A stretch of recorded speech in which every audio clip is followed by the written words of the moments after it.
मैं index analysis start करूं। शैलेश जी, जय श्री कृष्णा। मंगेश जी, क्रूड ऑयल का प्रीमियम बहुत हायर है। उसी का इम्पैक्ट है मंगेश जी, जो क्रूड ऑयल का जो प्राइस हाई है ना, उसी का ही हम देख रहे हैं नतीजा, जो बाज़ार लगातार गिर रहा है। सो चूँकि चलिए मंगेश जी ने क्रूड ऑयल का जिक्र कर दिया, तो मैं आप लोगों को थोड़ा सा बता देता हूँ कि अ, इसका इम्पैक्ट इतना ज़्यादा क्यों पड़ता है बाज़ार पर। सभी लोग कंफर्टेबल हैं, सेटल डाउन हो गए? एक बार यस नो कर दें, फिर आगे बढ़ूँ, है ना। Yes sir. सो मैं आगे इंडेक्स एनालिसिस करूं उसके पहले मैं एक डिस्क्लेमर दे देना चाहता हूं दोस्तों कि मैं कोई सेबी रजिस्टर्ड फाइनेंशियल एडवाइज़र नहीं हूं। तो इस वीडियो के दरमियान में, इस सेशन के दरमियान में जो भी बातें मैं बोलूँगा आप लोगों को कि ये लेवल से यहाँ पर बाइंग आ सकती है या यहाँ सेलिंग आ सकती है, तो वो मेरा व्यक्तिगत व्यू होगा और कोई बाई सेल का रिकमेंडेशन बिल्कुल नहीं होगा दोस्तों वो। और अगर आप फ्यूचर में कभी भी कुछ भी बाई सेल करना चाहते हैं किसी भी एसेट क्लास में, तो आप अपने सेबी रजिस्टर्ड फाइनेंशियल एडवाइजर से ही संपर्क करें। सो जो भी मैं आप लोगों को बताऊंगा वो प्योरली एजुकेशनल पर्पस पे होगा। जो मेरा अनुभव है, जो मेरा एक्सपीरियंस है, उसी को ही मैं आप लोगों तक पास ऑन करने की कोशिश करूंगा। तो सबसे पहले चलिए ये समझ लेते हैं, जो आप लोग देख पा रहे हैं कि बाजार में निरंतर गिरावट हो रही है। अगर आप मंथली चार्ट देखें, सभी लोगों को चार्ट दिख रहा है? एक बार हाँ ना कर दें। सभी लोगों को चार्ट दिख रहा है? Yes no? Yes sir. हाँ, तो अगर आप यस जी सर। सर, तो अगर आप इस चार्ट को देखें तो आप समझ पाएंगे कि निरंतर एक महीने से लगातार बहुत भारी गिरावट का सामना हम भारतीय बाजार जो है देखने को मिल रहा है। भारतीय बाजार में, सिर्फ भारतीय बाजार नहीं, ग्लोबली किसी भी बाजार को देखें तो बाजार बहुत ही बुरे दौर से गुजर रहा है। और अभी जो मंगेश जी ने जिक्र किया कि क्रूड ऑयल का जो प्रीमियम है वो बहुत बढ़ गया है, तो नेचुरली उसी का ही इम्पैक्ट है। और ये हमेशा जान के रखिएगा कि जैसे कई लोगों के मन में होता है world war world war world war world war, सिर्फ जो आप देखते हैं युद्ध छिड़ता है ना, सिर्फ वही एक वर्ल्ड वार मत समझिए। आज जो कोरोना था, कोविड आया था 2020 में, वो भी एक वर्ल्ड वार जैसा ही सिचुएशन था कि 190 मुल्क पूरा परेशान था। आज अगर आप देखें जो ईरान में स्थिति चल रही है, यूएस और ईरान के बीच में जो युद्ध की स्थिति है, उसका इम्पैक्ट ग्लोबली पड़ रहा है। तो ये भी किसी वर्ल्ड वॉर से कम नहीं है। हाँ, अगर वो वॉर की तरफ अगर वो एस्केलेट होती हैं चीज़ें, तो वो और वर्स्ट होंगी। लेकिन इतना आप सभी लोगों को जान के रखना है कि ईरान में ग्लोबली पूरा जो क्रूड ऑयल का सप्लाई है, 20 to 40% अकेले ही वहीं से सप्लाई होता है, स्ट्रेट ऑफ हॉर्मुज से। तो अगर वहाँ पर वॉर की स्थिति चल रही है, वहाँ पर युद्ध चल रहा है, और आज आप लोगों ने सुना भी होगा कि यूएस ने 53,000 आर्मी वहाँ उतार दिया है। तो अभी जिस तरह की स्थितियाँ बढ़ रही हैं, एस्केलेट हो रही हैं, ये एक वॉर का सिग्नल दे रहा है। लेकिन अभी जो सिचुएशन है वो वॉर से कम भी नहीं है। लेकिन जब क्रूड ऑयल जब जब बढ़ेगा, तो आपको हमेशा समझना है कि उसका असर बैंकिंग सेक्टर पे बहुत ज़्यादा पड़ता है। कई लोगों को ये चीज़ें नहीं समझ में आती हैं, तो आप लोग समझ लीजिए कि जब जब क्रूड ऑयल बढ़ेगा तो उसका इम्पैक्ट क्या क्या पड़ता है, सीधे भारतीय बाजार के बैंकिंग सेक्टर पे पड़ता है। तो सबसे पहला इम्पैक्ट क्या होगा, इंडिया का जो ऑयल इंपोर्ट बिल होता है दोस्तों, वो बढ़ जाएगा। बढ़ेगा कि नहीं बढ़ेगा? जो हम इंपोर्ट करते हैं ना ऑयल, आप लोगों को पता होना चाहिए कि इंडिया में जो क्रूड ऑयल का कंजम्पशन है, उसका लगभग लगभग 85 to 90% क्रूड ऑयल हम सीधे इंपोर्ट करते हैं। तो इतना भारी पैमाने पे हम डिपेंडेंट हैं मिडिल ईस्ट पे, कि वहाँ से अगर हमारे पास क्रूड ऑयल आएगा तो ही हम यहाँ सर्वाइव कर पाएंगे। मतलब 100% कंजम्पशन का 85 to 90% कंजम्पशन जो है वो हम सिर्फ इंपोर्ट कर रहे हैं। तो जब इतना भारी पैमाने पे हम इंपोर्ट करेंगे, तो फिर क्या होगा, हमारे ऊपर बहुत ज़्यादा प्रेशर पड़ेगा। किसका? इंपोर्ट बिल जो है वो बहुत बढ़ जाएगा। और अभी आप देख रहे हैं, आज अभी जो क्रूड ऑयल की जो कीमत चल रही है, अगर आप देखें तो 112 से 15 डॉलर पर बैरल चल रहा है। सो इतना महंगा हो जाना, इसका सीधा असर पड़ेगा हमारे ऊपर कि हमारे ऊपर, Anil ji very good evening, इसका सीधा असर पड़ेगा हमारे ऊपर कि हमारे ऊपर इंपोर्ट ड्यूटी बढ़ जाएगी। तो जब इंपोर्ट कॉस्ट बढ़ता है दोस्तों, तो डॉलर की डिमांड बढ़ जाती है। क्योंकि आप सभी लोगों को पता होना चाहिए ना कि हम जो क्रूड ऑयल खरीदते हैं वो हम डॉलर में खरीदते हैं। आशा करता हूँ आप सभी लोगों को पता होगा, है ना। हम सभी लोग जो हैं डॉलर में ही खरीदते हैं क्रूड ऑयल। तो जब भी क्रूड ऑयल हम खरीदेंगे और क्रूड ऑयल महंगे दामों में अगर होगा, महंगा दाम क्यों हुआ है? क्योंकि अभी वहाँ वॉर की स्थिति है ईरान में। अगर जंग चल रहा हो कहीं पर, तो सप्लाई चेन डिस्टर्ब होता है। तो ऐसे में कोई भी कंट्री वो अपना क्रूड ऑयल की कीमत बढ़ाएगा। जब सप्लाई चेन डिस्टर्ब होता है, तो हमारे पास वाया हो की चीज़ें जब आती हैं तो महंगी हो जाती हैं। तो क्रूड ऑयल अगर महंगा हुआ, इसका मतलब हमारे ऊपर इंपोर्ट ड्यूटी सीधे बढ़ जाएगा, महंगा हो जाएगा। क्यों? क्योंकि हम डॉलर में चीज़ों को खरीदते हैं। अब कीमतें बढ़ी मतलब हम ज़्यादा महंगा डॉलर हम पे करेंगे। तो इसका बहुत बुरा असर पड़ता है भारत पर कि डायरेक्टली डॉलर जब महंगा होगा तो हमारा रुपीज़ जो है वो वीक हो जाएगा। और जब रुपया कमज़ोर होगा, आप देख रहे हैं ना कि अभी जो रुपया है वो लगभग 94 रुपये के आसपास हो गया। $1 जो है वो इक्वल टू लगभग लगभग 94 रुपया हो गया है। तो अभी इतिहास में सबसे ऊंचे दाम पर चल रहा है, मतलब रुपया इतना गिर चुका है। तो जब जब रुपीज़ हमारा वीक होगा, हमारा करेंसी जब भी वीक होगा, तो महंगाई बढ़ जाएगी दोस्तों। अब जब महंगाई बढ़ेगी तो उसका सीधा असर पड़ेगा हमारे बाजार पे। और महंगाई को कौन कंट्रोल करता है इंडिया में? आरबीआई। आरबीआई जो है उसका काम क्या है? आरबीआई का काम होता है इन्फ्लेशन को कंट्रोल करना और हमारे जीडीपी को, जो हमारा ग्रोथ होता है ना, उसको कंट्रोल करना। तो जैसे ही महंगाई बढ़ेगी तो क्या करेगा? जब महंगाई बढ़ेगी तो आरबीआई क्या करेगा? रेट कट जो होता है वो नहीं करेगा, है ना। इंटरेस्ट रेट बढ़ा देगा। बढ़ाएगा कि नहीं बढ़ाएगा आरबीआई जब महंगाई बढ़ जाएगी? तो उसका असर पड़ता है भारत के बाजार पे। तो अब क्या क्या इम्पैक्ट पड़ता है ज़रा समझिए। जब कीमतें महंगी हो जाएंगी ऑयल की, तो ट्रांसपोर्ट कॉस्ट महंगा हो जाएगा। जब ट्रांसपोर्ट कॉस्ट महंगा होगा तो फिर हर चीज़ें महंगी हो जाएंगी जो आपके घर तक चीज़ें आ रही हैं, क्योंकि सारी चीज़ें ट्रांसपोर्ट के जरिए आती हैं, लॉजिस्टिक्स के जरिए आती हैं। तो अगर जब ट्रांसपोर्ट के जरिए चीज़ें आ रही हैं तो आपके घर में जो आटा चावल तेल सब्जी जो भी आ रही हैं चीज़ें, सब की सब चीज़ें महंगी हो जाएंगी। तो जब महंगी हो जाएंगी तो इसका इम्पैक्ट कहाँ कहाँ पड़ेगा? फूड प्राइजेस महंगे हो जाएंगे, मैन्युफैक्चरिंग कॉस्ट महंगे हो जाएंगे, डेली जो यूजेज आइटम है वो भी बढ़ जाएगा। और अभी जिस तरह से बढ़ रहा है क्रूड ऑयल की कीमतें, तो आप लोगों को एक रेशियो समझ के रखना है ऑलवेज, कि अगर लगभग 10-11 डॉलर, $10 पकड़ लीजिए एक नंबर, $10 भी अगर बढ़ता है एक बैरल के ऊपर, तो हमारे देश में जो महंगाई है लगभग 0.5 टू 0.5.6 पकड़ लीजिए, 0.5 टू 0.6 पकड़ लीजिए, वो महंगाई बढ़ जाएगी।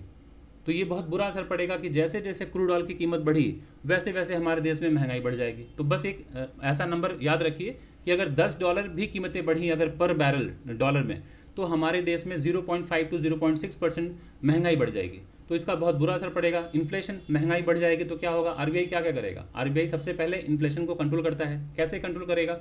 इंटरेस्ट रेट जो होगा वो बढ़ता हुआ दिखेगा। जो आरबीआई रेपो रेट लाती है ना, आरबीआई की जो थिंक पैड है वो कौन है? Monetary policy committee. तो एमपीसी हर ऑल्टरनेटिव मंथ पे ले आती है ना अपना कमेटी, वो बैठक करती है और अपना रेपो रेट जो घटाती बढ़ाती है, तो वो क्या करेगी? बढ़ा देगी। और जब इंटरेस्ट रेट बढ़ेगा तो उसका इम्पैक्ट क्या क्या पड़ेगा? सबसे पहले तो ये समझ लीजिए कि जैसे ही इंटरेस्ट रेट बढ़ा तो फिर बाकी चीज़ें, लोन वोन सब महंगी हो जाएंगी, है ना। और जब महंगाई बढ़ती है और उस टाइम में अगर कहीं रेपो रेट कम हो गया, तो ये समझ लीजिए बहुत बड़ा ही विनाश का कारण बन जाएगा किसी भी देश के लिए, कि एक तो महंगाई रहे 7वें आसमान पे और आप इंटरेस्ट रेट भी कम कर दे रहे हैं, तो लोगों की परचेसिंग पावर बढ़ जाएगी, तो महंगाई और बढ़ जाएगी। तो ऐसे में आरबीआई की जिम्मेदारी होती है कि महंगाई, मतलब इन्फ्लेशन जिसको कहते हैं, उसको कंट्रोल किया जाए। तो वो क्या करेगा? वो इंटरेस्ट रेट टाइट कर देगा, मतलब वो कट नहीं करेगा इंटरेस्ट रेट, आरबीआई नहीं कट करेगा। अब इंटरेस्ट रेट नहीं जैसे कट होगा तो क्या क्या होगा? इंटरेस्ट रेट बढ़ने से क्या होगा? बैंक पर डायरेक्ट इम्पैक्ट पड़ेगा। लोन डिमांड गिर जाएगा, गिरेगा कि नहीं? लोन डिमांड अगर जैसे ही वो हुआ तो लोन जो डिमांड होगा वो गिर जाएगा। होम लोन, कार लोन, ये सब कम होते हुए दिखेंगे। बिजनेस एक्सपेंशन स्लो हो जाएगा। ईएमआई जो होगी वो बढ़ जाएगी। डिफॉल्ट रिस्क क्या हो जाएगा? ईएमआई नहीं भर पाने से जो एनपीए हैं, जो नॉन परफॉर्मिंग एसेट्स हैं, वो लोग क्या करेंगे? उसका रिस्क बढ़ जाएगा। तो ये सब डायरेक्ट प्रॉब्लम होती है। तो बैंकिंग का कोर बिजनेस से मतलब क्रूड ऑयल जैसी बढ़ा कीमत, उसका सीधा रिलेशन है बैंकिंग से, कि जैसे जैसे आप देखेंगे क्रूड ऑयल बढ़ा तुरंत बैंकिंग पर असर पड़ेगा। और आप देख पा रहे हैं बैंक निफ्टी लगातार गिरता जा रहा है, गिरता जा रहा है। वजह यही है कि क्रूड ऑयल की कीमतें बढ़ती जा रही हैं। तो जब जब क्रूड ऑयल की प्राइसें गिरेंगी तो आप देखेंगे कि हमारा जो बैंकिंग सेक्टर है वो बुलिश हो जाता है, बूम बूम करता है। और जब जब क्रूड ऑयल की कीमतें बढ़ती हुई दिखेंगी, आप देखेंगे बैंकिंग के स्टॉक्स गिरते हुए दिखेंगे। अब इस वक्त क्या क्या चीज़ें हो सकती हैं? सबसे पहले आपको समझना है कि जब लेंडिंग स्लो होगी, लेंडिंग मतलब बैंक का मेन बिजनेस क्या होता है? लेंड करना, लोन देना, ये सबसे बड़ा बिजनेस है ना। बैंक का बिजनेस मॉडल क्या होता है? हम बैंक में पैसे जमा करते हैं, मतलब हम सब लोग पैसे जमा करते हैं, उसी पैसे को बैंक रोल करती है, मतलब लोन देती है लोगों को, हमें कम इंटरेस्ट देती है, और जो लोन लेने वाले होते हैं उनको महंगे दाम में देती है। यही बिजनेस मॉडल है। तो जैसे ही क्या होगा कि रिस्क बढ़ जाएगा, बैंक क्या करेगी? लोन देना कम कर देगी, है ना, क्योंकि उनको पता है ऐसे में एनपीए बहुत ज़्यादा हो जाएंगे, लोन पे नहीं करेंगे, भाग जाएंगे, तो बहुत दिक्कतें होंगी। तो इस वक्त इकोनॉमी स्लो डाउन का डर हो जाता है, जो आप लोग सुनते हैं ना, रिसेशन का डर बहुत बढ़ जाता है। तो ऑयल की कीमतें जब भी बढ़ेंगी तो उस वक्त जीडीपी ग्रोथ स्लो हो जाता है, ये हमारा जो विकास दर है वो स्लो हो जाता है। तो अभी आप देख पा रहे हैं कि लगातार अभी एक महीने की बात करें, सिर्फ बैंक निफ्टी की बात करें, तो ज़रा देखिए, सभी को चार्ट दिख रहा है? एक बार देखिए चार्ट, दिख रहा है सभी लोगों को? सभी को दिख रहा है? Yes no? Yes sir. हाँ सर, तो दिख जरा रहा है। देखिए, मैंने कर्सर रखा है, सिर्फ देखिए इस लेटेस्ट कैंडल पे मैंने सर कर्सर रखा प्रणाम। है, और आप देखिए यहाँ पे लगभग 17% बाजार गिर चुका है एक महीने के अंदर। देख पा रहे हैं यहाँ पे ऊपर 17% के आसपास बाजार प्रणाम गिर सर। चुका है निफ्टी। तो अगर 17% बाजार गिर जा रहा है एक महीने में, तो ये अच्छी स्थिति नहीं है। अब कई लोगों के अंदर बहुत पैनिक का माहौल बनाया है, क्योंकि मैं क्लासेस लेता हूं तो कुछ लोग हैं सवाल पूछते हैं कि क्या क्या लगता है बाजार और गिर जाएगा, क्या बाजार रिकवर कर पाएगा? तो बिल्कुल सही बात है, बाजार और भी गिर सकता है।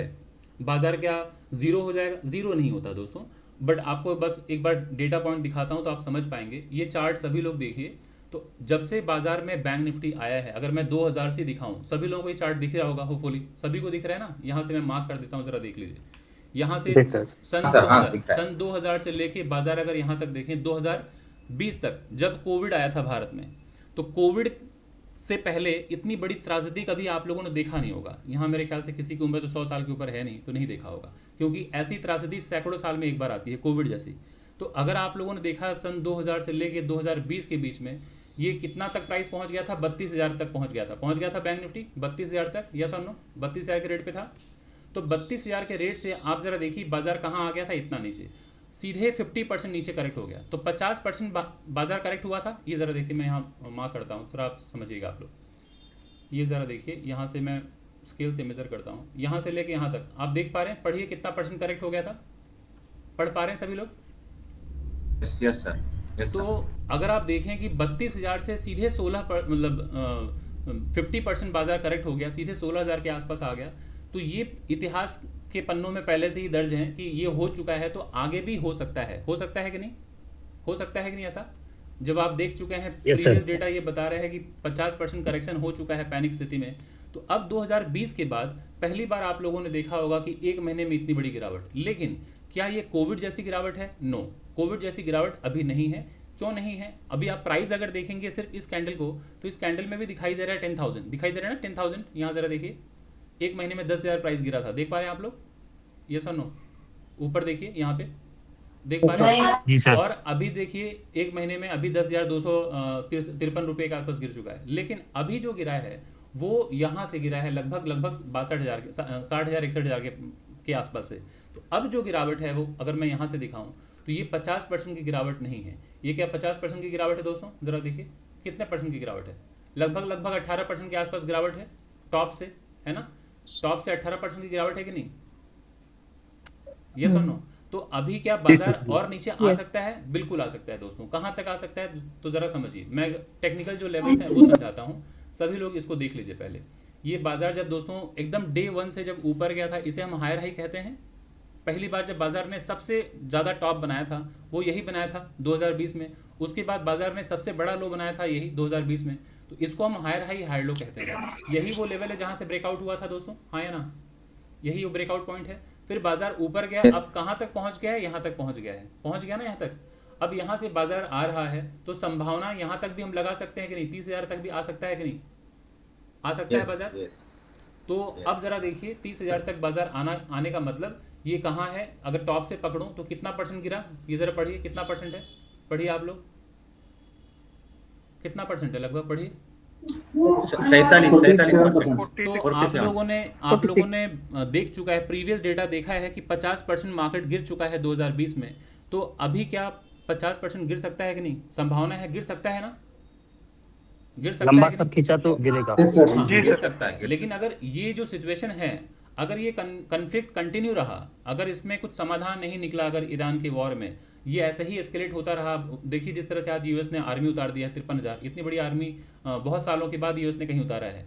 तो अगर ऐसी स्थिति बनी रही, एस्केलेट होती रही स्थिति, तब तो बाजार यहाँ तक पहुँच सकता है। क्योंकि पहले आप देख चुके हैं 50% बाजार गिर चुका है पहले भी, तो अभी भी गिर सकता है बाजार। तो अब अगर 50% गिरेगा भी, तो नेक्स्ट जो एक्सट्रीम जो लेवल है वो 30,000, यहाँ तक बाजार गिर सकता है। और आप लोगों को पता है बाजार हायर हाई हायर लो ऐसे जाता है, जहाँ पे वापस अगर यहाँ आया तो एक बाइंग अपॉर्चुनिटी इस 30,000 के आसपास बनेगी, है ना? लेकिन जब बाजार नीचे आता है दोस्तों यहाँ तक, तो ये हायर हाई मतलब ये higher low, lower high, higher low, breakout, ये ब्रेकआउट पॉइंट है ना, ये ब्रेकआउट पॉइंट, यहाँ से भी बाइंग आती है। मैं फिर समझाता हूँ, जब बाजार ऊपर जाता है हायर हाई हायर लो, तो जब बाजार दोबारा ऊपर जाने के लिए तैयार होता है, तो यही जगह होता है ना जहाँ से बाजार ऊपर की तरफ जाता है।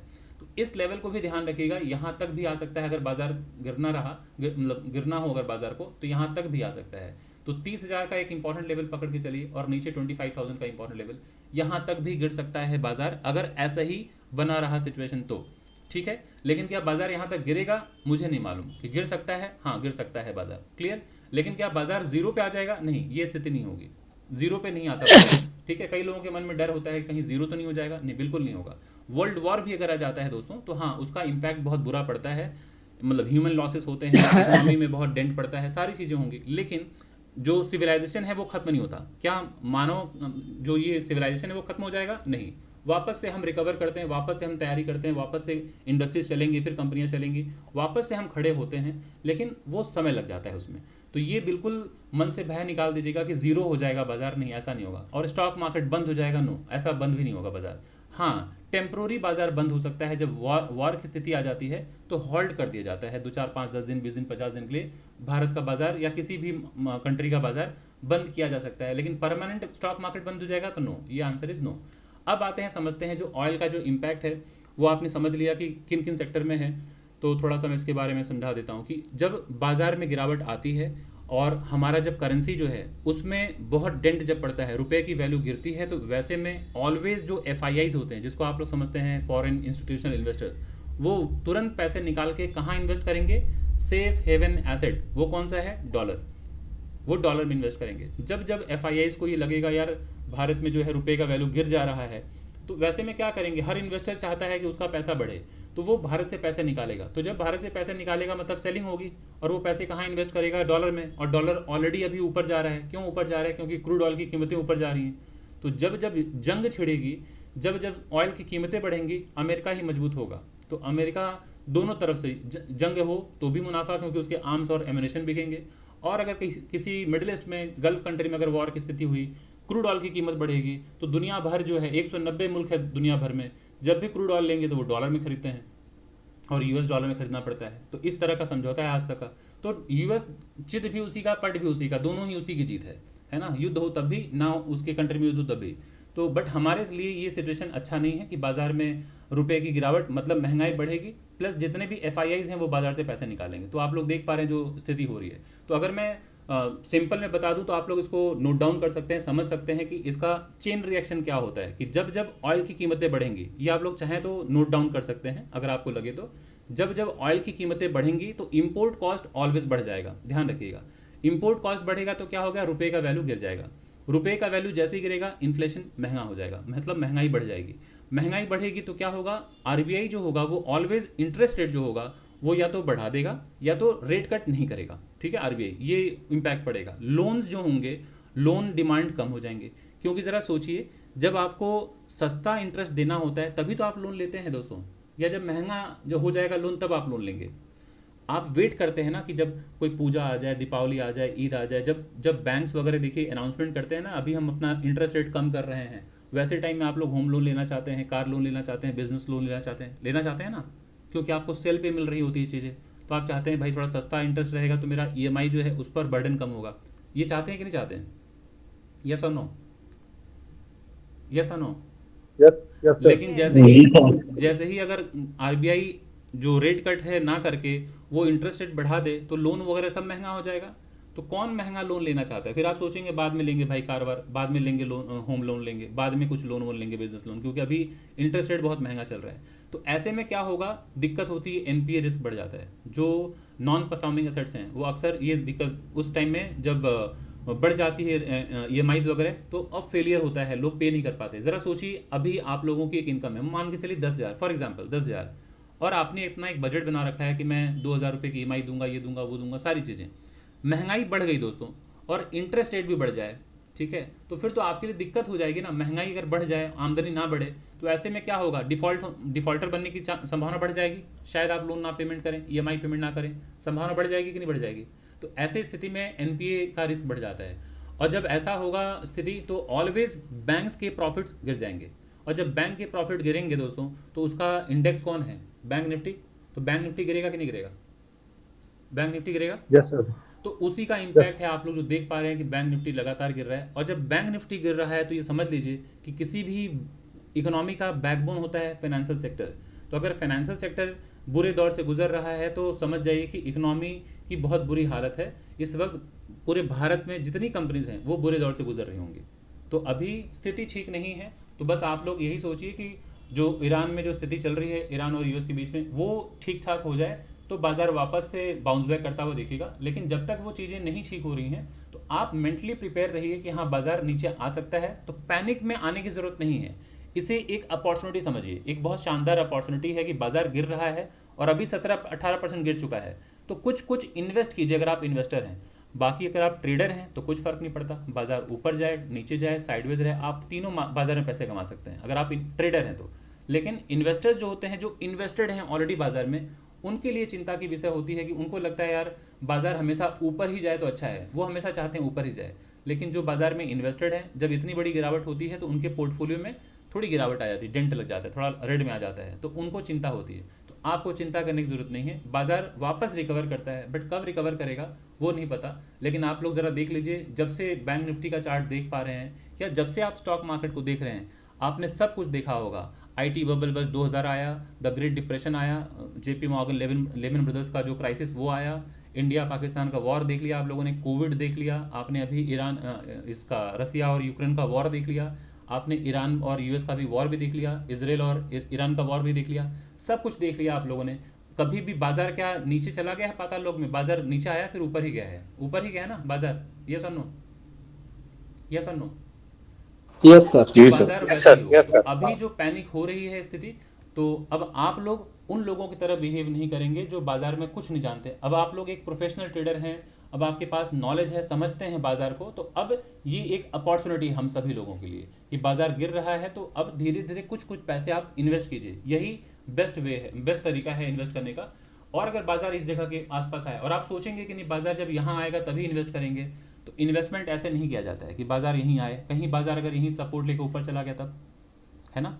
तो इतनी अच्छी गिरावट अगर आप देख रहे हैं लगभग 17-18%, तो ये बहुत अच्छी अपॉर्चुनिटी है, बाई कीजिए। फिर नेक्स्ट लेवल जहाँ पर पहुँचे, यहाँ पर पहुँचे 48,000 के आसपास, 48,000 के पास अगर बाजार जा रहा है, बाइंग दिखा रहा है, फिर कुछ बाई कीजिए। कहीं बाजार फिर से गिर गया, अगर 45,000 के आसपास आ जाए फिर कुछ बाई कीजिए। कहीं बाजार 40,000 के आसपास आ जाए तो फिर से बाई कीजिए। कहीं बाजार अगर 32,000 के आसपास आ जाए तो फिर बाई कीजिए। कहीं बाजार अगर आ जाए यहाँ पे 25,000 के आसपास, फिर बाई कीजिए। तो इन्वेस्टमेंट का मतलब सही वक्त पर बाई कीजिए, ऐसा नहीं कि हवा में गिर रहा है यहीं कहीं बाई कर लें, सपोर्ट के पास आए तो बाई कीजिए। क्योंकि जब बाजार वापस रिकवर करेगा तो जो लोग नीचे इन्वेस्ट किए होंगे वही गेनर होंगे, और जब बाजार ऊपर चला जाएगा तो हम और आप हाथ मलते रह जाते हैं, अरे यार हम इन्वेस्ट कर दिए होते तो कितना अच्छा होता, आज बाजार इतना ऊपर चला गया। तो वो रिग्रेट वाली स्थिति नहीं रखनी है अपने लिए, हम इन्वेस्ट करते रहेंगे बाजार में। अब आते हैं ट्रेडिंग का, लेवल्स वगैरह समझ लेते हैं कि अब ट्रेडर को कोई घबराने की जरूरत नहीं है। बाजार अपसाइड हो, डाउन साइड हो, चाहे साइडवेज रहे, आप तो तीनों मार्केट में दो पैसे बना लेते हैं। तो अब ये चार्ट है बैंक निफ्टी का, मैं लेवल्स लगा देता हूँ फिर समझाता हूँ आप लोगों को कि बाजार ने अभी अपने क्रूशियल लेवल को ब्रेक डाउन कर दिया है। ये पिछले 6 सालों से बाजार ने इस लेवल को बचा के रखा था, लेकिन अब ये लेवल ब्रेक हो गया है। तो इस लेवल को ब्रेक होते हुए अगर देखें तो आपको ये समझ में आ जाना चाहिए कि सेलिंग प्रेशर बहुत है। लेकिन बाजार क्या बेरिश हो गया है? नो। क्या बाजार डाउन ट्रेंड में आ गया है? नो। ज़रा देखिए बाजार क्या डाउन ट्रेंड में है दोस्तों? यहाँ से बाजार ऊपर गया है, बाजार अभी ऐसा है, क्या डाउन ट्रेंड है? बिल्कुल नहीं, बाजार अभी भी सुपर बुलिश है। कितना परसेंट करेक्ट हुआ है? अगर मैं डे 1 से अगर मार्क करूँ तो अभी करेक्शन की बात करें, अगर मैं यहीं से पकड़ लूँ यहाँ से लेके यहाँ तक का, तो अगर सिर्फ करेक्शन की बात करूँ तो अभी 23% भी बाजार करेक्ट नहीं हुआ है एज पर फिबोनाची। अगर हम देखें, फिबोनाची एक टूल है, इसके ज़रिए अगर हम लगा के देखें, बॉटम को मैंने कनेक्ट किया है, टॉप को कनेक्ट किया है, तो बाजार अभी 23% तक भी नहीं आया है। तो ये शैलो लेवल पे कह सकते हैं प्रेशर है, मतलब कुछ भी प्रेशर नहीं है, कुछ भी प्रेशर नहीं है, ये बहुत ही बुलिश बाजार है। तो ऐसे में आपको फियर नहीं लाना है अपने मन में, आप बस अपॉर्चुनिटी ढूंढिए और इन्वेस्टमेंट कीजिए, ट्रेड कीजिए, घबराइए बिल्कुल मत। अब हम यहाँ से देखते हैं, इस जगह से भी अगर हम देखें, सिर्फ जहाँ से बाजार बाउंस बैक किया है, यहाँ से इस जगह से देखें, मतलब बाजार पहले जब ऊपर गया था यहीं से बाजार में गिरावट आई थी, तो अगर हायर हाई हायर लो, इस लो से ही अगर मैं कनेक्ट करके यहाँ तक कनेक्ट करूँ तो अब भी ज़रा देखिए क्या ये बाजार बेरिश है? बताइएगा मुझे आप लोग। यहाँ से अगर मैं कनेक्ट करूँ टॉप को, तो अभी कितना परसेंट के पास है आप देख रहे हैं? मैं इसको रिमूव करता हूँ, सभी लोग देखिए, ये अभी 23% जस्ट अभी ब्रेक किया है। बाजार संभावना है बाजार 38 के पास भी आ सकता है कि नहीं? ये 48,000 मतलब 45 to 48,000 के आसपास बाजार आ सकता है ना? यस और नो?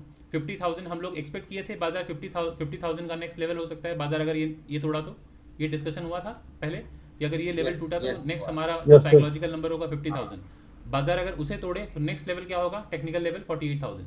नेक्स्ट ये जो लेवल है आप देख पा रहे हैं 45,000, तो 45,000 पे 38% का एक फिबोनाची का इंपॉर्टेंट लेवल है जो सपोर्ट का काम करेगा।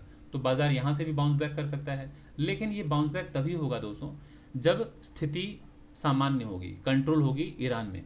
अगर ऐसे ही वॉर चलता रहा, क्रूड ऑयल की कीमतें बढ़ती रहीं, तो फिर ये सपोर्ट वपोर्ट कुछ नहीं लेगा बाजार। फिर जैसे ये देख रहे हैं कहीं सपोर्ट लिया, यहाँ लिया सपोर्ट, यहाँ लिया सपोर्ट, लिया क्या? नहीं लिया ना, गिरता जा रहा है। तो अगर स्थिति सामान्य नहीं हुई तो ये गिरते गिरते गिरते आ सकता है। तो मेजर लेवल ये होगा, ये एकदम इंपॉर्टेंट लेवल है जहाँ से बाजार में 2020 में ब्रेकआउट हुआ था। तो ये है लगभग 32,000 का लेवल। तो यहाँ तक भी बाजार आ सकता है और ये बहुत ही क्रूशियल लेवल है। तो इस लेवल पे आने के बाद बाजार हो सकता है दोबारा बाइंग दिखा सकता है, लेकिन अगेन लेवल्स हैं टूटने के लिए। अगर ये वॉर की स्थिति चलती रही तो ये भी टूट जाएगा, है ना। तो सारे जो इंपॉर्टेंट लेवल है बस वो डिस्कस कर लेता हूँ। ये ज़रा देख लीजिए, 23% फिबोनाची लेवल, 38% का फिबोनाची लेवल, 50% जो कि गोल्डन लेवल माना जाता है, और 61% का लेवल ये है। तो अब आप लोग ज़रा बताइए, 61% एक गोल्डन लेवल है ना फिबोनाची के हिसाब से? एज पर फिबोनाची 61% को गोल्डन लेवल माना जाता है, हाँ है ना? यस और नो? Yes sir. तो फिबोनाची के अनुसार बाजार यहाँ से बाउंस बैक कर सकता है, ऊपर जा सकता है, ये फिबोनाची के हिसाब से। अब इसको हटाते हैं, फिबोनाची हटा देते हैं। तो ज़रा मुझे बताइए, फिबोनाची अगर हम ना लगाएं तो हम लोग का जो कॉमन सेंस है वो क्या कहता है? बाजार जब ऊपर की तरफ जाता है इसे हम हायर हाई कहते हैं हायर हाई, हाँ है ना? यस और नो? तो हायर हाई अगर यहाँ तक हो गया, 10% अगर करेक्ट हुआ, ज़रा बताइए किस में अभी स्ट्रेंथ है, बायर या सेलर? बायर में। बाजार और नीचे आया, यहाँ भी अगर आ जाए, यहाँ भी आ जाए, तो अभी भी ज़रा देखिए क्या क्या लग रहा है आपको, स्ट्रेंथ किस में है, बायर या सेलर के अंदर? बायर के अंदर।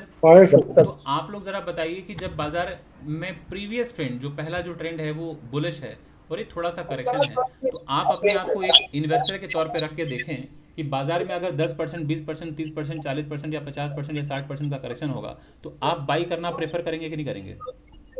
Yes sir. करेंगे ना? तो एक अच्छी अपॉर्चुनिटी, हाँ, तो 61% से भी बाजार ऊपर चला जाता है ना। तो बाजार में ये जो करेक्शन है बहुत शानदार है, इसमें बाइंग दोबारा आ सकती है। तो ये 61% का लेवल है, ये जो लेवल है 61% का टेक्निकल लेवल है, सॉरी फिबोनाची का लेवल है।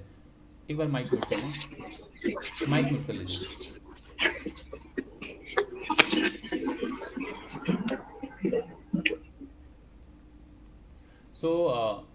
ये जो मैंने बताया ये फिबोनाची का 61% का लेवल है, लेकिन अगर मैं 61% का गोल्डन लेवल ना बताता दोस्तों, तो आप लोगों को ये क्या पता नहीं चलता कि बाजार में ये ऐसे हायर हाई हायर लो, ये ब्रेकआउट पॉइंट पे दोबारा बाजार आने पे बाई ऑन डिप होता है, पता नहीं होता। यहाँ से बाइंग होता है। यहाँ से दोबारा बाइंग आएगी। तो हमारे लिए ये बहुत ही शानदार लेवल है, इस लेवल पे हम मिस नहीं करेंगे। लेकिन कभी कभी बाजार नीचे भी आ जाता है, तो फिर ध्यान रखिएगा जहाँ से ये ब्रेकआउट हुआ है, ये ब्रेकआउट पॉइंट हमारे लिए बहुत क्रूशियल लेवल होता है ना। तो जो ये 2020 की गिरावट हुई थी, तो बाजार यहीं से बाउंस बैक किया था कि नहीं किया था? यहाँ से बाउंस बैक किया था, यहीं से ऊपर गया था बाजार। तो यहाँ तक भी बाजार आया, तो ये भी एक इंपॉर्टेंट लेवल है, ये भी इंपॉर्टेंट लेवल है। तो ये सारे बहुत ही मेजर लेवल है इन्वेस्टमेंट के लिए। अब ट्रेडिंग के लिए तो इतना दूर तक वेट नहीं करेंगे, हम हर दिन ट्रेड करेंगे। जब जब बाजार गिरता जाएगा हम सेल करते रहेंगे, सेल ऑन राइज, ब्रेकडाउन हुआ सेल करेंगे, ऊपर जाएगा सेल ऑन राइज, ब्रेकडाउन होगा सेल करेंगे, ऊपर जाएगा सेल ऑन राइज। तो आपको बस यही करते रहना है डाउन ट्रेंड के बाजार में। आते हैं, अब देखते हैं डेली टाइम फ्रेम।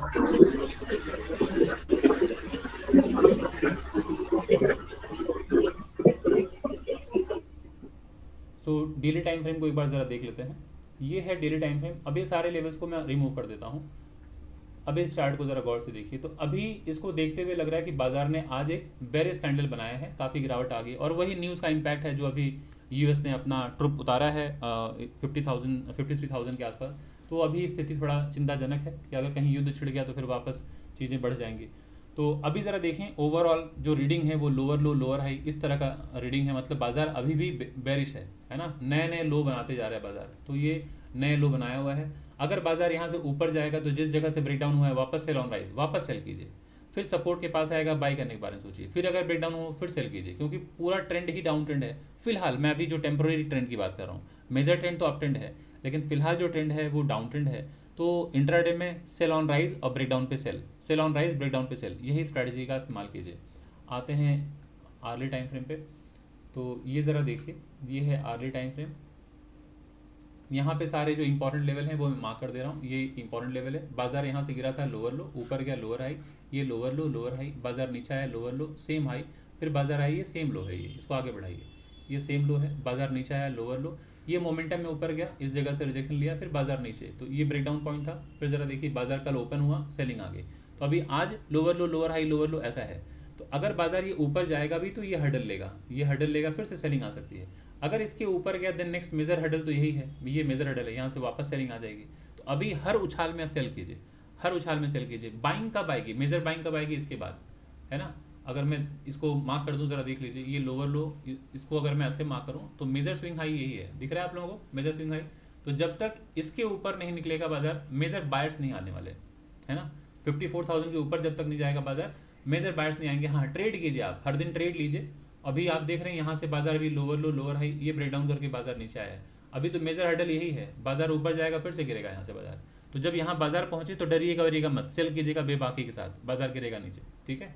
और अगर ऊपर चला गया, स्टॉप लॉस तो छोटा सा लगा होगा, स्टॉप लॉस यहाँ थोड़ी लगा के हम बैठे होंगे, तो स्टॉप लॉस ले लीजिएगा। बट यहाँ पर आप देखिएगा 99% आपकी विनिंग प्रोबेबिलिटी बढ़ जाएगी अगर आपने सेल किया, बाजार नीचे आएगा, है ना। तो इस तरह से सेल कीजिएगा। आते हैं 5 मिनट के चार्ट पे, देख लीजिए। ये देखिए पूरा बेरिश है सेंटिमेंट, बाजार एकदम बेरिश कि पहली बार कैंडल गैप डाउन हुआ, इतनी बड़ी कैंडल, उसके बाद थोड़ा सा बाजार में बाइंग आई, और वो बाइंग तो आनी है इतना बड़े गिरावट के बाद। अब ये एक बार जो बाजार इसके नीचे गया है, फिर आप देख रहे हैं धीरे धीरे धीरे धीरे धीरे धीरे, तो ये बिल्कुल सेलिंग प्रेशर है, बाजार में कोई सेंटिमेंट नहीं है बाइंग का, बुलिशनेस एकदम है ही नहीं बाजार में। तो ऐसे में क्या करना है, बाइंग के बारे में अगर आप सोचेंगे तो छोटे छोटे ही टारगेट होंगे, या तो फिर आप बाजार में जब भी रेजिस्टेंस के पास पहुंचे तो सेल करने के बारे में सोचिए, जब भी पहुंचे यहाँ रेजिस्टेंस तो आप सेल करने के बारे में सोचिए। अभी यहाँ पहुंचा है, ये रेजिस्टेंस है, देखिए lower low lower high breakdown है ना, तो बाजार यहाँ पहुंचेगा सेलिंग, देखिए रेड कैंडल बनता हुआ दिख रहा है। अगर यहाँ से ब्रेकआउट अगर हुआ तो नेक्स्ट टारगेट कहाँ होगा, ये जो lower low lower high breakdown है ना, यहाँ तक पहुंचेगा, फिर सेलिंग आती हुई देखिएगी आपको, है ना। तो इस तरह, लेकिन अगर बाजार ऊपर चला गया, इस लेवल के ऊपर अगर चला गया, तो अभी इसके ऊपर अगर ओपन हो गया, तो अब जरा देखिए लोअर लो लोअर हाई था, ये बाजार यहाँ तक लोअर लो है, अगर ऊपर चला गया अब आते वक्त ये सपोर्ट का काम करेगा, तो यहाँ से बाइंग आ जाएगी। फिर नेक्स्ट टारगेट आपका यही रहेगा जहाँ से बाजार, या जहाँ से बाजार गिरा है यहाँ तक, है ना, ये नेक्स्ट टारगेट होगा। तो ऐसे ही प्लान किया कीजिए ऑलवेज आप लोग। तो बैंक निफ्टी होपफुली आप लोगों को क्लियर हो गया होगा। आते हैं निफ्टी पे, देख लेते हैं। निफ्टी का भी वही हालचाल है, जब बाजार गिर रहा है तो चौतरफा गिरावट है। तो निफ्टी भी मंथली टाइम फ्रेम पे अगर आप देखें, यहीं से गिरावट लगातार चौथा महीना है और बहुत भारी गिरावट। तो अब इस जगह पे ज़रा देखिए हायर हाई हायर लो, ये एक मेजर लेवल था, इसके पास खड़ा है बाजार। अगर यहाँ आया, ये 22,000 का लेवल है, यहाँ आने के बाद अगर थोड़ा बहुत अगर ऊपर बाउंस बैक अगर आता है, थोड़ा रिकवरी दिखाए, तो इसका फ़ायदा उठाइएगा इंट्राडे में, कि जैसे सपोर्ट के पास आए अगर कुछ बाइंग सिग्नल मिले तुरंत बाई कीजिए। लेकिन आप ये मत सोचिएगा बुलिश हो जाएगा बाजार यहाँ से, ये बाजार अगर यहाँ आया है अभी ऊपर पहुँचते हुए यहाँ पहुँचेगा फिर सेलिंग आ जाएगी, है ना। तो अभी हर उछाल पे सेलिंग ही आने वाली है। अब मेजर बायर कब आएंगे, जब इसके ऊपर जाएगा बाजार, ये मंथली टाइम फ्रेम पे, क्योंकि बाजार ने डबल टॉप बनाया है, मतलब ये higher high higher low same high बना दिया। तो अब जब ये ब्रेकआउट होगा तभी तो मेजर ट्रेंड अप ट्रेंड होगा।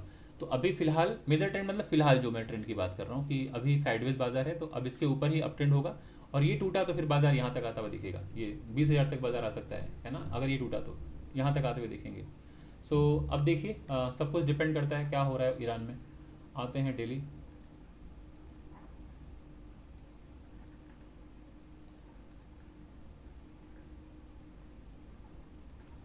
सो इसमें भी वही हाल है, लोअर लो है lower high lower low lower high lower low lower high lower low lower high, sorry ये ज़रा देखिए lower low lower high lower लो, ऐसा है। अभी अगर बाजार ऊपर जाएगा तो ये ब्रेकडाउन पॉइंट है ना, ऊपर जाते फिर से सेलिंग आ जाएगी। इसके ऊपर जाएगा देन नेक्स्ट लेवल ये होगा, क्योंकि लोअर लो लोअर हाई है ना, तो ये हमारे पास हर्डल का काम करेगा, है ना। फिर इसके ऊपर जाएगा देन नेक्स्ट हर्डल ये होगा। तो डेली टाइम फ्रेम पे इस तरह से लेवल को मार्क कीजिए, ये सारे लेवल्स हैं, ये देखिए लोअर लो लोअर हाई, ये ब्रेकडाउन एरिया है, तो ये ऊपर जाते वक्त ये टारगेट होगा। फिर ये लोअर लो लोअर हाई, ये ब्रेकडाउन एरिया है ना, तो ये फिर नेक्स्ट ऊपर जाते वक्त ये हर्डल होगा। फिर बाजार आया है लोअर लो, ये ध्यान रखिए ये लेवल है ना, ये जो lower low lower high major swing low ये है, तो ऊपर जाते वक्त ये टारगेट होगा। यहाँ से ऊपर जाएगा तो ये मेजर लो लोअर हाई, ये ब्रेकडाउन पॉइंट है, तो ये नेक्स्ट टारगेट हमारा ये होगा। सो इस तरह से अपसाइड के टारगेट्स आप अचीव करते जाइए। ये डेली का चार्ट है, बट अगर आप इंट्राडे में ट्रेड ले रहे हैं तो छोटे छोटे टारगेट के लिए आप आर्ली टाइम फ्रेम पे जाइए। आर्ली पे जाके देखिए नेक्स्ट टारगेट आपका क्या हो सकता है। सो अभी ज़रा देखिए बाजार ब्रेकडाउन करके नीचे आया हुआ है, यहाँ से नीचे आया है, इसको पकड़ लीजिए लोअर लो, ऊपर जाइए सेम हाई के आसपास, ये स्विंग लो तोड़ दिया है बाजार ने।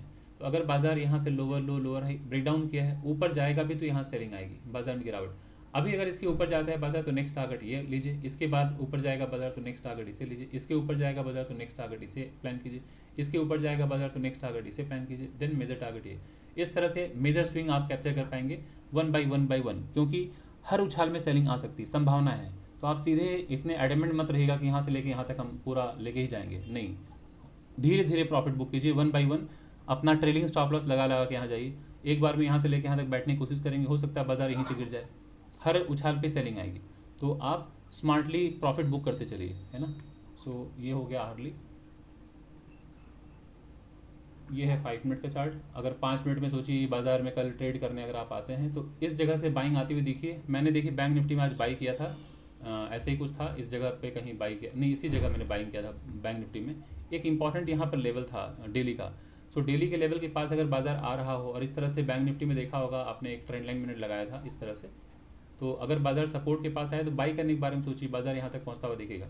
सो अब अगर यहाँ से हम देख रहे हैं बाजार ऊपर जाएगा तो नेक्स्ट लेवल कौन सा होगा, ये लोअर लो था दोस्तों, ये लोअर हाई है, तो इस स्विंग लो को पकड़िए, swing low swing low swing low swing low, अगर इसको टच करें तो ये हमारा एक इंपॉर्टेंट लेवल है ना।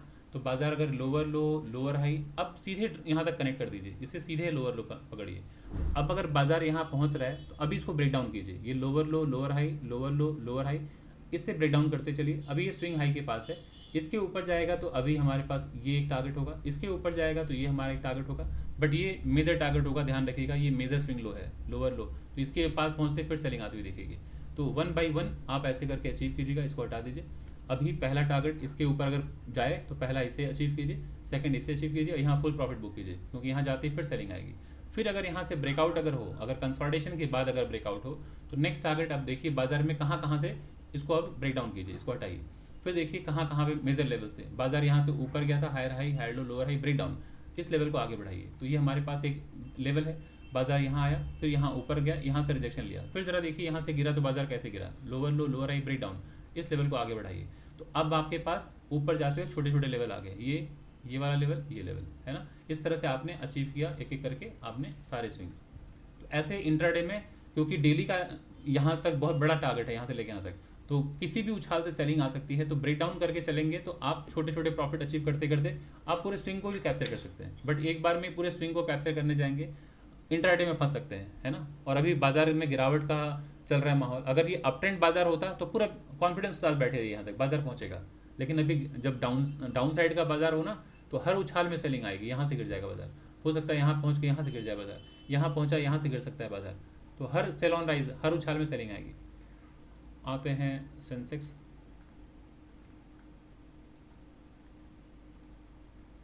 ये है सेंसेक्स का, ये तो ज़रा देखिए ब्रेक डाउन हो गया है ना। तो सेंसेक्स और बुरा है कि अपने क्रूशियल लेवल को भी तोड़ दिया है। तो नेक्स्ट टारगेट अभी यहाँ आता हुआ दिख रहा है, बाजार यहाँ तक भी आ सकता है ना। और ये क्या नंबर है, 65,000 पकड़ के चलिए राउंड नंबर, तो 65,000 तक भी बाजार आ सकता है। और ये हायर हाई हायर लो, ये एक लेवल पकड़ के चलिए बीच में है 70,000, तो 70,000 टूटा अगर बाजार तो 5,000 पॉइंट आप नीचे और आते हुए देखेंगे 65,000 तक, क्योंकि बाजार की जिस तरह से गिरावट है, अगर यहाँ से बाजार ऊपर जाता भी है तो बाजार बुलिश नहीं होने वाला है दोस्तों। ये अभी मेजर हर्डल ये है, बाजार यहाँ पहुँचेगा फिर सेलिंग आएगी, अभी ये भी हर्डल है, यहाँ पहुँच के भी सेलिंग आ सकती है। तो अब देखिए खबर कैसी चल रही है बाजार में, अगर पॉजिटिव न्यूज़ रहा तो ही कुछ अच्छी खबर आने के बाद ही कुछ हम सोच सकते हैं अपसाइड का, अदरवाइज अभी तो कुछ टेंशन कम होता हुआ दिख नहीं रहा है, तो बाजार आता हुआ दिख रहा है नीचे, हो सकता है 70,000 तो नेक्स्ट टारगेट है, फिर 65,000 बाजार यहाँ भी आ सकता है। उसके बाद अगर गिरावट आए तो बाजार यहाँ तक भी आता हुआ दिख सकता है आपको 60,000 तक सेंसेक्स में। ये है डेली का लेवल, मैं इसको रिमूव कर देता हूँ। ये है डेली का लेवल। सो बाजार देखिए ऊपर से गिरते गिरते आया, मैं यहीं से रीड कर दे रहा हूँ, लोअर लो लोअर हाई ऐसा है। तो अभी अगर ऊपर जाएगा तो सेलिंग आएगी ना, तो कल अगर बाजार, कल तो बाजार बंद है, मतलब डे आफ्टर टुमारो बाजार अगर ओपन हो, फ्लैट ओपन हो जाए, मतलब फ्लैट मतलब यहीं के आसपास, अगर यहाँ ओपन हो जाए और यहाँ से कोई बाइंग आए, तो ये ऊपर टारगेट अगर है ना, सॉरी ऊपर जो लेवल है ना, ये रेजिस्टेंस है, क्योंकि lower low lower high break down point यही है, यहाँ पहुँचते फिर सेलिंग आएगी। अब अगर इसके ऊपर ब्रेकआउट अगर हो तो नेक्स्ट लेवल देखिए, मेजर लेवल कौन सा होगा, लोअर लो लोअर हाई, ये ब्रेक डाउन पॉइंट, ये नेक्स्ट टारगेट होगा हमारा 74,000, क्लियर, ये ऊपर की तरफ। तो अब साइड में सफिशिएंट है उतना टारगेट। आते हैं हम आर्ली में देख लेते हैं।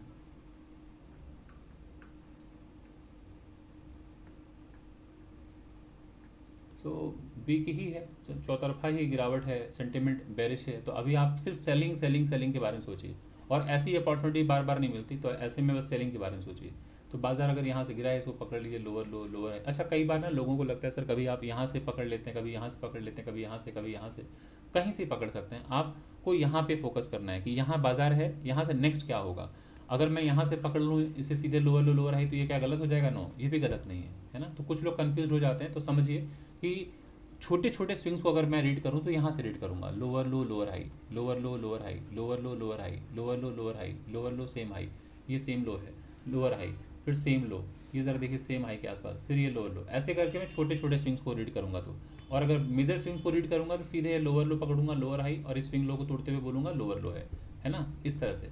बट अभी अगर बाजार में इमीडिएट इतने को फोकस करूँ तो मैं इसको lower low lower high lower लो कहूँगा। ये अभी ऊपर जा रहा है तो ये ऊपर पहुँचते हुए हडल लेगा। अगर मैं इसको इंपॉर्टेंस दूँ मेजर स्विंग लो, तो मैं इसको लोअर लो पकड़ता हूँ, लोअर हाई, ये स्विंग लो को मार्क कर लीजिए, ऐसे आगे बढ़ा लीजिए। तो अब बाजार ये भले ही यहाँ से लोअर लो लोअर हाई बनते हुए गिरा है, बट मैं क्या इतना रीड करूँ, सीधे यहाँ से यहाँ रीड कीजिए, lower low lower high lower लो, ऐसा बना है। बाजार ऊपर जाएगा तो यहाँ हडल लेगा, इसके ऊपर जाएगा देन ये हडल, ये मेजर हडल है। हो सकता है बाजार यहाँ से फिर से गिरे। अगर यहाँ पे बाजार कंसोलिडेट करके ब्रेकआउट हो तो बिना झिझक के बाई कीजिए। कंसोलिडेशन के बाद ब्रेकआउट हो तुरंत बाई कीजिए। नेक्स्ट टारगेट आप यहाँ तक जाता हुआ देखेंगे। इस लेवल को पहचान लीजिए। ये आप देख रहे हैं बाजार में ये वाला लेवल, ये ऐसे ऐसे ब्रेकआउट हुआ है और ऊपर से आते वक्त यहाँ से ये देखिए टच, तो ये नेक्स्ट टारगेट हमारा है ना। सो ये अप साइड का टारगेट आप प्लान कर लीजिए। सो 1 आवर का टाइम फ्रेम पे यही है, और 5 मिनट में सबका चार्ट एक जैसा ही है, निफ्टी बैंक निफ्टी सेंसेक्स सबका एक ही जैसा है। सो बाजार में यहाँ से रीड कीजिए, पहला मेजर लो ये है, मेजर लोअर हाई ये है, इस स्विंग लो को आप कनेक्ट करके आगे बढ़ाइए, ये हमारा मेजर लेवल है। आप देख रहे हैं एक बार सपोर्ट लिया, 2 बार सपोर्ट लिया, 3 बार सपोर्ट लिया, चौथी बार सपोर्ट लिया, ब्रेक डाउन हुआ। अब जहाँ से लोअर लो लोअर हाई बन के ब्रेक डाउन किया है, वापस ऊपर गया, सेल ऑन राइज, सेलिंग आ गई, फिर बाजार आया lower low lower high lower लो, अभी सेम हाई के पास खड़ा है। अब अगर यहाँ से ब्रेकआउट अगर हो तो ये लो पहचानेगा, लोअर लो लोअर हाई था ना, ये हमारा एक टारगेट होगा पहला। यहाँ से ब्रेकआउट अगर हो तो नेक्स्ट टारगेट ये, और जैसे यहाँ पहुँचेगा तो इस लेवल को भूलिएगा मत, ये मेजर लेवल है, ये वो मेजर लेवल है। यहाँ पहुँचते फिर सेलिंग आएगी, बाजार में गिरावट आएगी, है ना। हो सकता है यहाँ तक आए, बाजार फिर ऊपर निकले, इसके ऊपर अगर जाए तो अभी ये टारगेट आप प्लान कर सकते हैं, नेक्स्ट ये स्विंग हाई यहाँ तक प्लान कर सकते हैं, फिर बाजार में ये नेक्स्ट टारगेट होगा ये, फिर ये गैप फिल। तो इस तरह से अपसाइड का प्लान कीजिएगा 1 बाय 1। सो आशा करता हूँ आप सभी लोगों को Nifty bank Nifty Sensex clear हो गया होगा। सो इसको मैं यहाँ पर रोक देता हूँ, बाकी सबके क्वेश्चंस मैं लेता हूँ, इसको मैं यहाँ पे स्टॉप कर देता हूँ।